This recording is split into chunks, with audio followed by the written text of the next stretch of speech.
അഴിമതിക്കേസിൽ എത്ര ഉന്നതരായാലും വെറുതെ വിടില്ലെന്ന കേന്ദ്ര നയം വ്യക്തമാക്കുന്നതാണ് ഡൽഹി മുഖ്യമന്ത്രി അരവിന്ദ് കെജ്രിവാളിന്റെ അറസ്റ്റ്. താനായിട്ട് ₹1 പോലും എടുക്കില്ല എന്നും എടുത്തവരാരായാലും വെറുതെ വിടില്ല എന്നും പ്രധാനമന്ത്രി നരേന്ദ്രമോദി വ്യക്തമാക്കിയതാണ്. 10 വർഷമായി നരേന്ദ്രമോദി ഭരണത്തിൽ അത് അക്ഷരം പ്രതി പാലിച്ചു. കേന്ദ്ര ഭരണത്തിൽ ഒരു അഴിമതിയും ചൂണ്ടിക്കാണിക്കാൻ ഇതുവരെ ആർക്കും കഴിഞ്ഞിട്ടില്ല. അതേസമയം അഴിമതിക്കാരെ ഓരോരുത്തരെയായി അഴിക്കുള്ളിലാക്കാനും കഴിഞ്ഞു. അതിൽ ഏറ്റവും ഒടുവിലത്തെ ഉദാഹരണമാണ് ഡൽഹി മദ്യനയക്കേസിൽ അരവിന്ദ് കെജ്രിവാളിന്റെ അറസ്റ്റ്. മദ്യനയ അഴിമതി കേസിൽ ചോദ്യം ചെയ്യലിന് ഹാജരാകാൻ 9 തവണയാണ് കെജ്രിവാളിന് ED നോട്ടീസ് നൽകിയത്.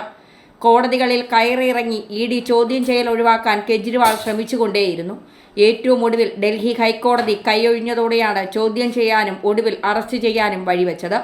ഡൽഹി മുഖ്യമന്ത്രിയുടെ അറസ്റ്റിന് 1 വർഷം മുൻപ് തന്നെ ഇതേ കേസിൽ ഉപമുഖ്യമന്ത്രി മനീഷ് സിസോദിയ അറസ്റ്റിലായിരുന്നു. ആം ആദ്മി പാർട്ടിയുടെ ഒരു MPയും അറസ്റ്റിലാണ്. എന്നാൽ അഴിമതി കേസിൽ ഒരു മുഖ്യമന്ത്രി തന്നെ അറസ്റ്റിലാവുന്നത് ആദ്യത്തെ സംഭവമാണ്. അറസ്റ്റിലായാൽ മുഖ്യമന്ത്രി സ്ഥാനത്ത് തുടരാൻ പാടില്ല എന്ന് നിയമത്തിൽ എവിടെയും പറയുന്നില്ല. പക്ഷേ സാങ്കേതികമായ നിരവധി പ്രശ്നങ്ങളുണ്ട്. മന്ത്രിസഭാ യോഗം ചേരാൻ കഴിയില്ല. ചീഫ് സെക്രട്ടറിയുമായി നിരന്തരം ബന്ധപ്പെടാനോ ഫയലുകളിൽ തീർപ്പാക്കാനോ ബുദ്ധിമുട്ട് നേരിടുന്നത് സ്വാഭാവികം. മുഖ്യമന്ത്രി സ്ഥലത്തില്ലാതായാൽ പകരം ആളെ നിശ്ചയിക്കാനോ ചുമതല ഏൽപ്പിക്കുവാനോ സാധിക്കും. എന്നാൽ ജയിലിൽ കിടന്ന് ഭരിക്കാൻ പ്രായോഗിക ബുദ്ധിമുട്ടുകൾ ഏറെയാണ്. പ്രതിപക്ഷം പറയുന്നത് പോലെ രാഷ്ട്രീയ ഇടപെടലാണ് അറസ്റ്റിന് പിന്നിലെന്നത് ശുദ്ധ അസംബന്ധമാണ്. 400 സീറ്റ് കിട്ടാനിടയില്ലെന്ന കണക്കുകൂട്ടലാണ് അറസ്റ്റിന് പിന്നിലെ ആക്ഷേപം. സീറ്റിന്റെ കാര്യത്തിൽ കേന്ദ്രത്തിനൊരു വെപ്രാളവുമില്ല. കേന്ദ്ര ഏജൻസികളുടെ കാര്യത്തിൽ പ്രധാനമന്ത്രി ഒരു ഘട്ടത്തിലും ഇടപെടുന്നില്ല എന്ന് നരേന്ദ്രമോദി വ്യക്തമാക്കിയതാണ്. സ്വാതന്ത്ര്യവും നീതിപൂർവവുമായ അന്വേഷണമാണ് ഏജൻസികൾ നടത്തുന്നത്. അവരുടെ കണ്ടെത്തലുകൾ ഫലപ്രദവുമാണ്. ഏതാണ്ട് 1 ലക്ഷം കോടിയുടെ സ്വത്തുവകകൾ ഇതിനകം കണ്ടുകെട്ടിയിട്ടുണ്ട്. കേരളത്തിൽ കെജ്രിവാളിന്റെ അറസ്റ്റിനെതിരെ ശക്തമായി രംഗത്തിറങ്ങിയ കോൺഗ്രസ് നേതാക്കളാണ്. കോൺഗ്രസ് ജനറൽ സെക്രട്ടറി KC വേണുഗോപാലും പ്രതിപക്ഷ നേതാവ് VD സതീശനും പറയുന്നത് ജനാധിപത്യത്തെ അട്ടിമറിക്കാനാണ് അറസ്റ്റെന്നാണ്. കെജ്രിവാളിനെ അറസ്റ്റ് ചെയ്താൽ അതെങ്ങനെ തിരഞ്ഞെടുപ്പിനെതിരാകും എന്നറിയില്ല. അതേസമയം കോൺഗ്രസ് ഫണ്ടിന് ആദായനികുതി ചുമത്താനുള്ള നീക്കത്തെ അപലപിക്കാനും അവർ തയ്യാറാകുന്നു. 2014 മുതൽ 17 വരെയുള്ള ഫണ്ടിൽ പുതിയ നികുതി ചുമത്തുവാനുള്ള നീക്കത്തിനെതിരെ കോടതിയെ സമീപിച്ചെങ്കിലും കോടതി അത് തള്ളിയിരിക്കുകയാണ്.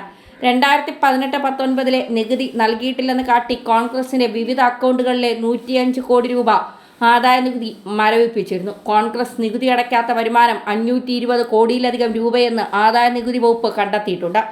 ഡൽഹി സർക്കാരിന്റെ വിവിധ ഏജൻസികളുടെ കീഴിലായിരുന്ന മദ്യവിൽപ്പനയും ഇടപാടുകളും സ്വകാര്യ മേഖലയ്ക്ക് കൈമാറുവാനുള്ള നയം 2021 പ്രാബല്യത്തിൽ വന്നത്. ലഫ്റ്റനന്റ് ഗവർണറായി VK സക്സേന ചുമതലയേറ്റതിന് പിന്നാലെയാണ് ലൈസൻസ് അനുവദിച്ചതിലെ അഴിമതി ചുരുളഴിയുന്നത്. ക്രമക്കേടുകളിലൂടെ ലഭിച്ച 100 കോടിയിലേറെ രൂപ ഗോവ, പഞ്ചാബ് നിയമസഭാ തെരഞ്ഞെടുപ്പുകളിൽ AAP ഉപയോഗിച്ചു. 100 കോടി കൈമാറിയത് അറസ്റ്റിലായ K കവിത കഴിഞ്ഞ ദിവസം വെളിപ്പെടുത്തിയിരുന്നു. കെജ്രിവാളിന്റെ അറസ്റ്റ് കർമ്മഫലമെന്നാണ് മുൻ രാഷ്ട്രപതിയുടെ മകൾ ശർമിഷ്ഠ മുഖർജി പ്രതികരിച്ചത്. മുഖ്യമന്ത്രിയായാണ് മദ്യനയത്തിന്റെ മുഖ്യശില്പി എന്നാണ് ഇപ്പോൾ പുറത്തു വന്നിരിക്കുന്നത്. അതുകൊണ്ട് തന്നെ അറസ്റ്റ് സ്വാഭാവികമാണല്ലോ. അഴിമതിക്കാർ രക്ഷപ്പെടാൻ പാടില്ല. ഉപ്പ് തിന്നവർ എന്നായാലും വെള്ളം കുടിക്കുക തന്നെ ചെയ്യും.